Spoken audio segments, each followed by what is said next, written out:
Our next speaker is Mr. Gaurang Khemka, founder and director URBNarc. And he's going to talk to us about how to make AI and design work together. Thank you.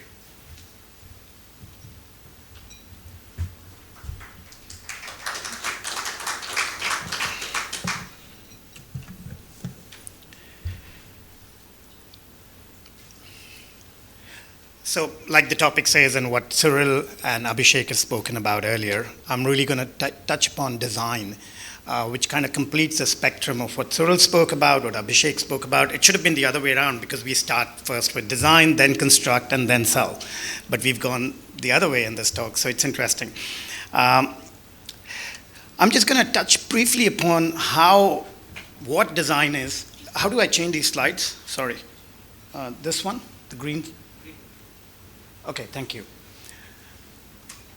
So I'm just going to briefly talk about in the space of design or even larger concepts, which all of us know about AI, but what is it really? It's about how the brain works. We're a bunch of neurons and synapses trying to connect the dots. The computer does the same. It's just essentially the language models that we put in.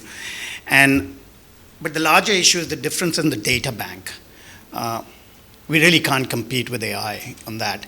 I'm a sum total of what I've seen, the experiences that I've had, and I kind of dig into my memory and extract and design from that, or along with my team. Whereas AI, it's just got a collective humanities data pool to tap into. So that's where the data set is so huge. How do you compete with that? AI will continue to learn, but as of now, it really can't think for itself. So it just amalgamates and recreates this, right? So that's where the challenge lies, and I'm going to talk about how we can solve some of those riddles and puzzles and where we fall short of doing those. So we've all seen these kind of images floating around on the internet. It's the promises and perils, as I call it. But really, are we going to say, oh, we're scared of this, or we should use it or not use it? Is it going to replace humans? There's no real answer to that. It's really, the revolution is already underway, even in design. It's about how do we adapt to it and where the promises and perils are. So I'm going to ask a question over here. You see these images? That's a piece of crumpled paper. On the left, a building by Frank Gehry. On the right, a building by Zaha Hadid. These are famous names. You just feed in something and you ask for a building. Is that what the future holds? I'd love to hear from the designers and non-designers in the room what they think of this process. Good, bad, I don't know. I don't have the answers. I'm still deliberating them myself. I'm teaching students at NUS and talking to them, learning from them, to be seen. This is an interesting one. 577,000 followers on Instagram. She was a travel writer, and she started curating these images. And she's become an Insta sensation, Hajar. I got her for one of my reviews. All these images are also done by her. Are these useful for interior design? For impressing a client, for crafting a mood, or for marketing purposes, or as pure visual art? I think the answer is all of the above. But the interesting part is, Hajar Ali just got commissioned to do a project in Saudi Arabia.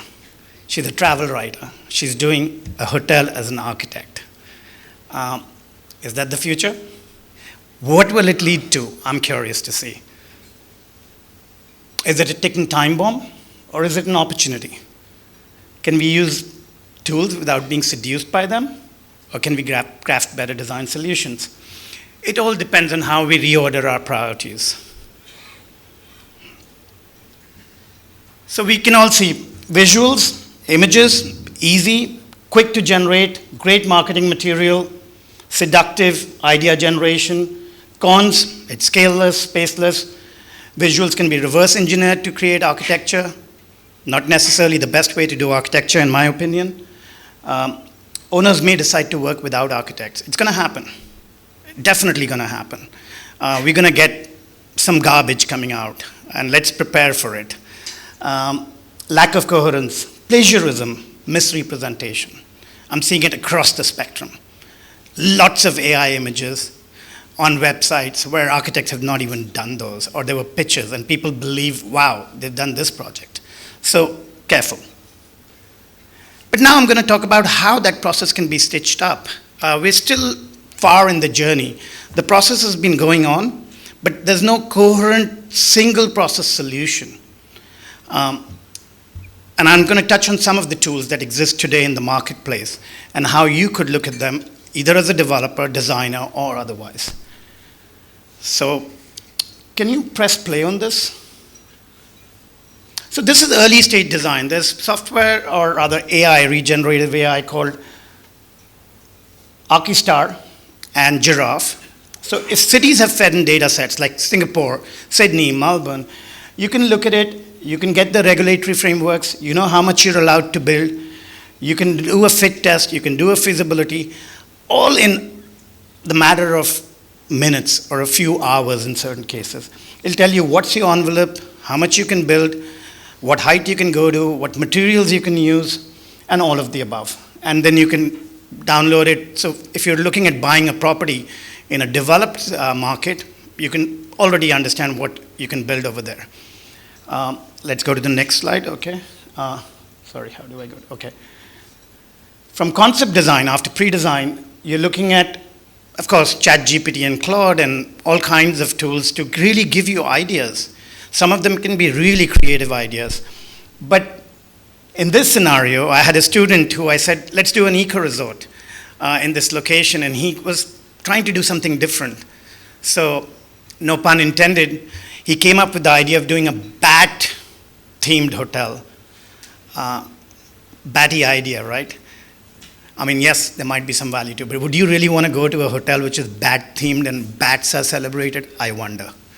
But he went ahead, and I let him push ahead with it. So things to be seen. Some great ideas also come up. For example, this one. This is an image we generated. We were asked to do a casino for a project in Philippines. We'd never done a casino. We're like, okay, let's try it. And we put in some stuff into and got this image. Because the architecture was a bit Zaha Hadid-esque, so we put in some of those things, and this is what we got. And I was looking at it, and do you see something interesting in this, in the casino? You've got windows. Casinos don't have windows. There's a reason for it.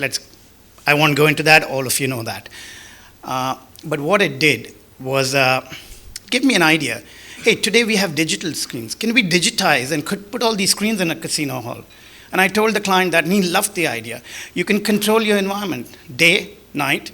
You can actually put a Las Vegas skyline, which is what AI did, right? When it thought, it put a Las Vegas skyline in this, because that's the common denominator when we think of casino. So unintended ideas will come about, so which is the good thing. Black and white plan to a colored plan, 1 minute, 6 seconds. Earlier, I used to draw by hand and color pencil, and it used to take me 3 days to do that. Then, of course, Illustrator made it faster, and now 1 minute, 6 seconds. Saves a lot of time, hence dollars, hence labor. So yes, it is useful. But you've got to be careful. The image on the left and right don't necessarily match up. Can you press play on this? This is for schematic design. It's a tool called Finch. It can help you with submissions. It can help you do multiple layouts for residential projects, even for hotel rooms. It could be interesting because you can feed in some parameters and you'll see. It can give you multiple configurations very quickly. It can give you dimension plans. So very useful and can be a tool for creating multiple configurations or room types. Next slide. Oh, that's me. This is a paid AI platform called Swap. Again, very powerful tool for civil also. Next slide. Can you play on this, please? Why I say this is super useful, although it's limited to rectilinear buildings like the other one, is it can give you a full set, forget BIM, it can give you a full set of BIM drawings, plans, measured, dimension, grid, structure, MEP. It's mind-boggling. I mean, I won't need a structural engineer or an MEP engineer potentially in a building in the future. I just have to feed it into this, and it'll give me a full set of drawings. We're trying to work with the client to really do an algorithm to do this for one of their projects. Simple buildings. We can do it in a data center, maybe not in a hotel or a luxury hotel today. Will that happen in the future? Potentially, yes. There you go. MEP, elevations, HVAC, finished floor plans, everything generated. You just have to cross-check it, feed in some more values, and you'll get another set within a day. But hey, let's not get excited and ahead of ourselves. Xcool created a full suite AI solution from design to generating interiors and construction details, and built this hotel and a mixed-use complex in Shenzhen in 8 months from concept to completion. Of course, that can only happen in China. Let's not even think about that happening here in India at this point. Super fast and efficient, but what does it look like? A hotel for robots designed by bots. I wouldn't want to live there. I wouldn't want to stay there. So again, of course, that's subjective. But just to give you, I'm going to jump into some of the pros now as to how this can be all utilized. Thought to execution delay, which is, I think of something and how do I then finally translate it into paper or BIM or whatever, and it's constructed. There's a long process. It's a journey. Cyril also spoke about this earlier. That's how we used to practice architecture. Big boards, pens, compasses. We went to that, computers and models. I think that's the future. We're going to be just feeding in values, saying something, looking at it in visual screens, digitizing it, modeling it, and all of the above. There'll be immense time and cost saving, but it'll be a different process. In the beginning, there'll be a lot of time spent in creating these things. But of course, the big companies like Zaha Hadid and others are ahead. In some ways, will always be. They have the resources, they have the projects. They've created their own wing. Now they've got a 10-people team called Zai, which is Zaha Hadid Analytics Plus Insights. They have their own computer software and their own models, SLMs, like Make My Trip is creating. They did this Infinitus Plaza in Guangzhou, and they got 100,000 design ideas in 27 hours. So the guy who runs this practice, he's an Indian, interestingly, was telling me that they generated so many layers and so many ideas that they could filter through in days and then pick something and then create parametric models and actually execute the building. In the past, an architect would have to produce 40 drawings a day for a decade to deliver that many options. So do the math. We're a small practice. We're doing something like, that was an initial sketch I did, and from that the master plan was done by the team, some sections, you can see the similarity, and then from there we used D5 and other AI engines to really create visuals very quickly because we had to present to the chairman, Aman chairman, in 2 weeks.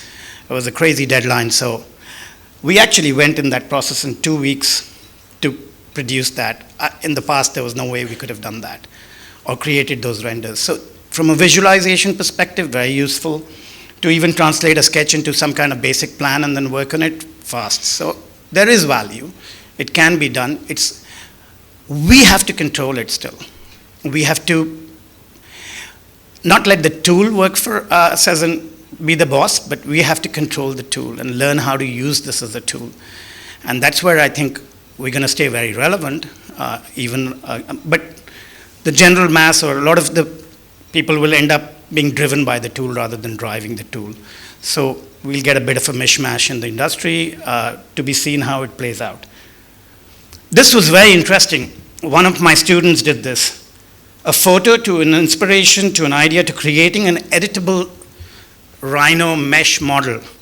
And from that, we were able to do analysis to even look at the hydraulic analysis of how water would flow down this roof, to 3D generated models, 3D printed models, to an actual roof form with structure and all calculations. Isn't that fascinating that you can take a photo of a flower or something today, 2 photos, and convert it into a roof form? So is it going to create new forms of architecture?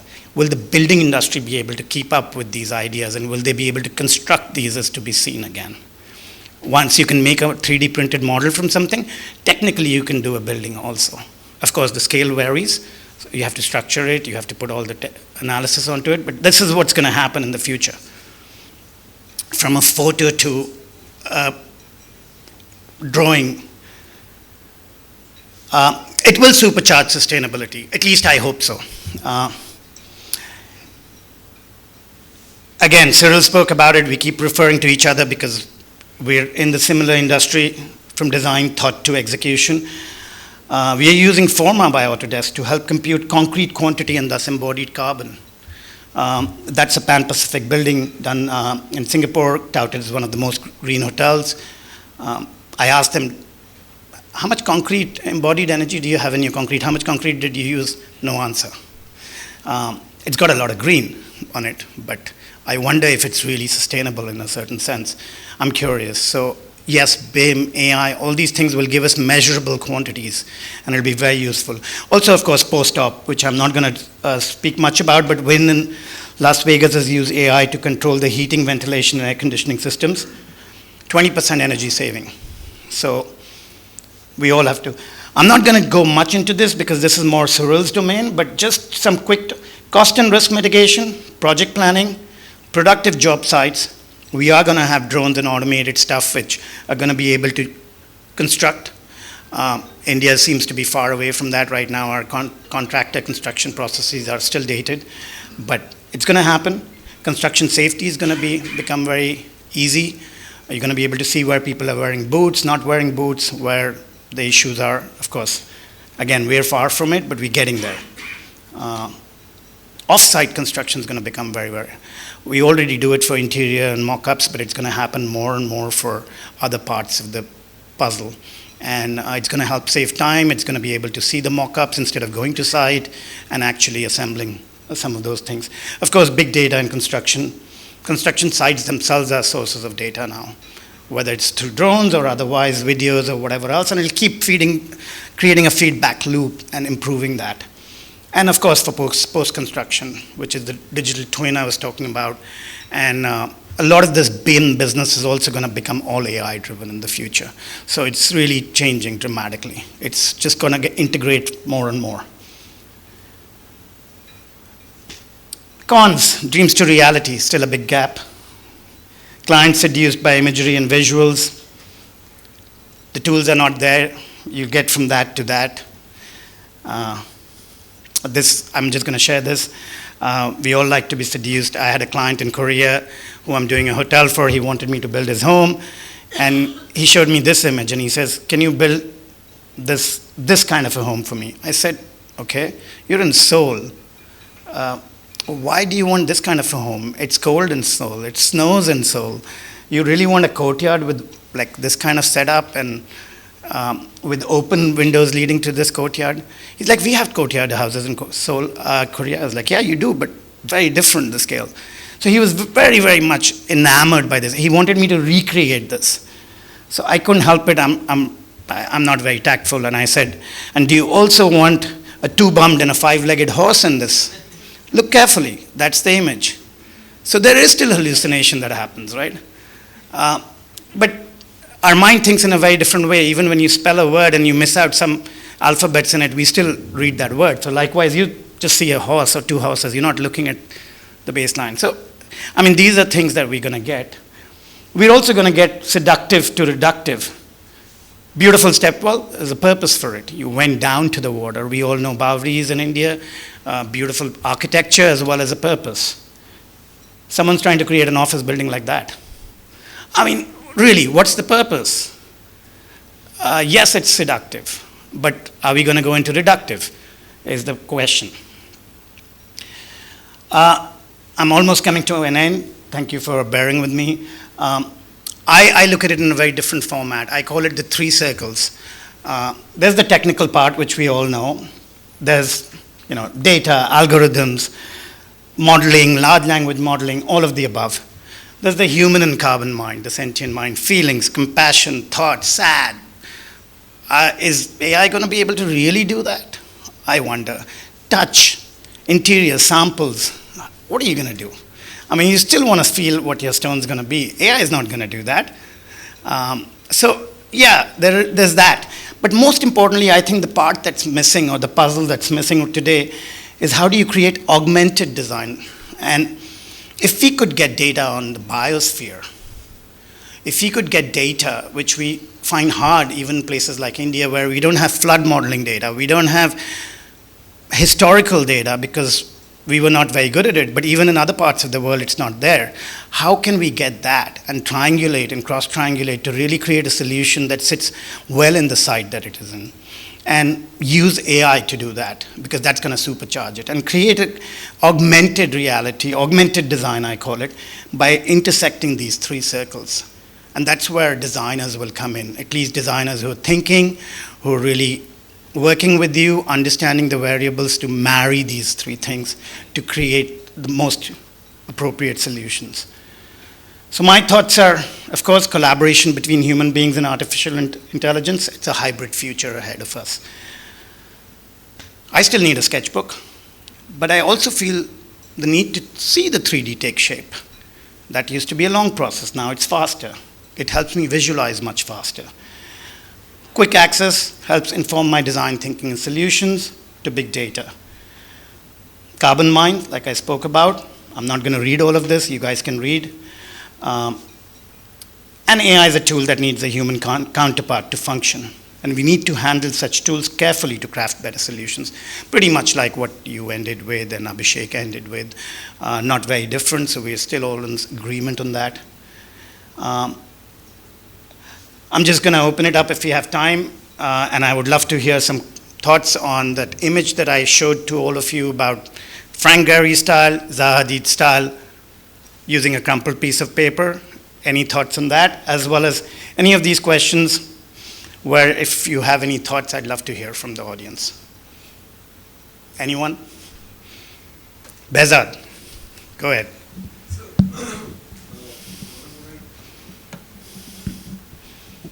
I think I do concur to a fairly large extent of what you have to say. You can choose to disagree if you want. No, so I'll tell you, because we've been trying to imbibe this on both fronts. So like you are doing it on the design front, we're also doing it on the execution and project management, and our entire enterprise is now, getting digitized and having AI enabled into it. But specifically on design, what I've seen in my own organization is for example, if you've done, let's say, a building, right, and now you have to showcase to the client an entrance canopy which is at the main porch or the main gate, for example. My team actually put in the render that was created, right, and said now generate an entrance canopy security gate kind of a detail for this kind of a project. And within minutes, we had two options, for example, right? Now, what we've realized is one is obviously we're all facing an issue on talent. We're finding that the lower level of talent that would normally, or let's say the support talent that would normally have come into an organization, that requirement is slowly reducing. Right, because that is getting replaced. Of course, you cannot replace creativity, right? Because that definitely needs human input, right? But I think what we've definitely achieved today, right? If I had a staff of, let's say, 100, right? So what's your question? My question to you is very simple, is that do you see that as a design organization, being much more efficient, because obviously your human resource. Absolutely, the answer is yes. Right. The answer is yes. It's a resounding yes. Right. Early stages, but resounding yes. Correct. And I do feel that, and the only point that I kind of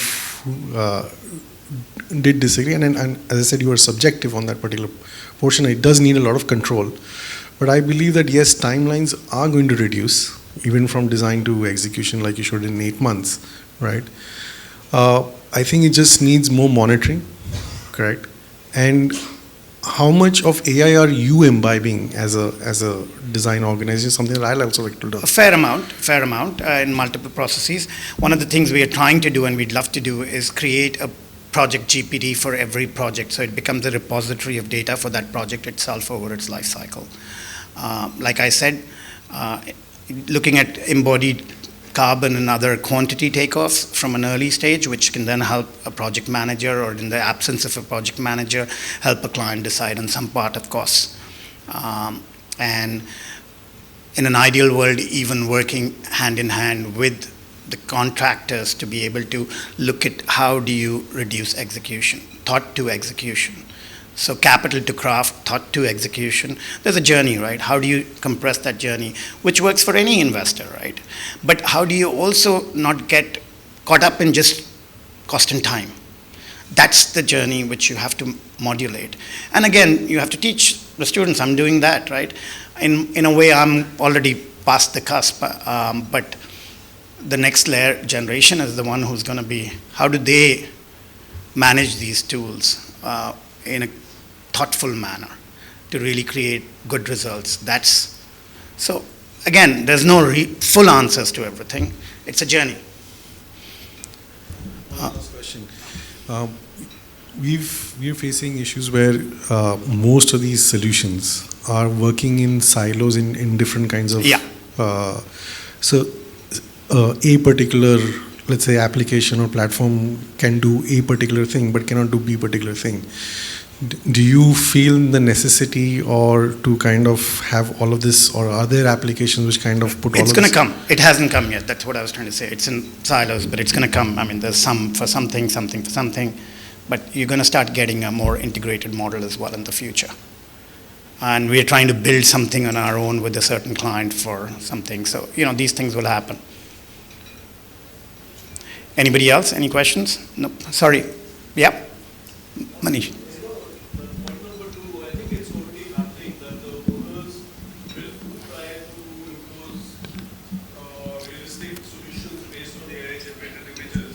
Yeah. Because I see it happening already. I mean, earlier the owners used to give you, photographs from here and there and say, okay, it's like this.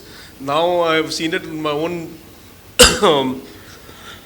with my own partners, like in part of the thing. They're coming out with the ChatGPT images and saying, okay, do this and stuff like that. So it's happening. Yeah, of course it's happening. But I mean, that's a peril. That's what I say. It's a peril. Do you think? Yeah, you're right. It's already happening. Yeah. I wanted to hear the opinion also, but yeah, so it is happening. And yes, we are going to get unrealistic timelines because people will think, oh, you can just do this with AI. So good and bad, right, in any situation. So anyway, anything else? I think we should all probably very hungry. It's lunchtime. It was a late session. Thank you.